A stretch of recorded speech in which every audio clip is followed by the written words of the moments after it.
தஞ்சை மாவட்டத்தில் சிறந்த கலை அறிவியல் கல்லூரிக்கான கற்றல் விருது பெற்ற உங்கள் மருதுபாண்டியர் கல்லூரியில் ஆல் யூஜி, பிஜி, பிஎச்டி மற்றும் பிஎடுக்கான சேர்க்கை நடைபெறுகிறது. மாற்றத்தை விரும்புபவர்கள் மருதுபாண்டியர் கல்லூரிக்கு வாருங்கள். அரசியல் விமர்சகர் திரு செந்தில்வேல் இணைப்பில் இணைகிறார்.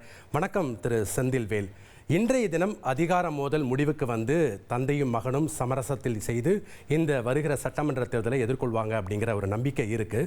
இதில் மத்தியஸ்தம் செய்ய பாஜக இருக்கிறதா மூத்த பத்திரிகையாளர் திரு தாமோதரன் பிரகாஷ் அவர்கள் தெரிவித்தாங்க. அது உண்மையா?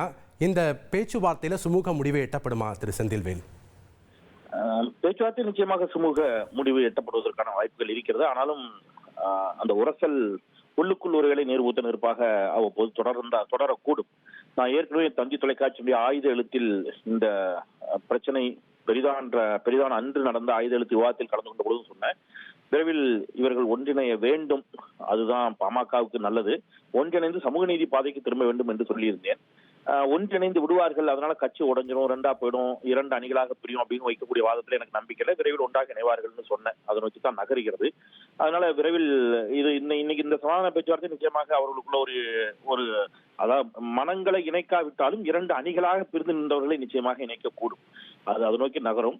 பாரதிய ஜனதா கட்சியினுடைய அதாவது ஒன்றிணைப்பில் இந்த இரண்டு தந்தைக்கும் மகனுக்கும் இடையிலான இந்த சண்டையை ஒருங்கிணைக்கும் பணியில் பாஜக இருக்கிறதா என்று என்னால் மிக உறுதியாக சொல்ல முடியல. சண்டைக்கு காரணமாக பாஜக இருந்துச்சானா அது இருந்துச்சு. பட் இந்த இணைப்புக்கு காரணமாக பாஜக இருக்குதா அப்படின்னா அது என்னால் உறுதியாக சொல்ல முடியல. சண்டைக்கு பின்னால் பாஜக நிச்சயமாக ஒரு காரணி. இணைப்பிற்கான காரணிகளில் வந்து முக்கியமாக இருப்பது அப்படின்னு பாத்தீங்கன்னா பாமகவுடைய மூத்த தலைவர்கள் தான். குறிப்பாக திரு ஜி.கே. மணி உள்ளிட்ட பலரும் தான் வந்து அதுக்கு முக்கிய காரணம். அவங்க வந்து அதுல ஜி.கே. மணி ஒரு வார்த்தை சொன்னாரு, நான் எங்கேயாவது கண்காணாத இடத்துக்கு போகணும், இல்லைன்னா நான் வந்து செத்துத்தான் தொலைணுங்கிற அளவுக்கு நான் வந்து தலைவர்கிட்ட வேதனையை வெளிப்படுத்தினேன், எனக்கு என்ன சொல்றதுன்னு தெரியல என்று ஒரு வார்த்தையை வெளிப்படுத்தினார். அந்த வார்த்தையை திரும்ப பெறு என்று வந்து மருத்துவரையா என்னை கண்டித்தார்னு ஒரு பத்திரிகையாளர்கள் கொடுத்த பேட்டியவே நம்ம பார்த்தோம். அந்த அளவுக்கு எல்லாரும் உணர்ச்சி வயப்பட்டு போயிருந்தாங்க. சில சட்டமன்ற உறுப்பினர்கள் நாங்க பதவி ராஜினாமா பண்ணிடலாமா அப்படிங்கிற அளவுக்கு அவங்க வந்து மன விரக்தியை வெளிப்படுத்தியதை பார்க்க முடியுது. சோ எல்லாரும் பேசியிருப்பாங்க. அதை நோக்கி தான் நகர்கிறது. பாட்டாளி கட்சியுடைய மூத்த தலைவர்கள் தான் இந்த சமாதானத்திற்கு காரணம்.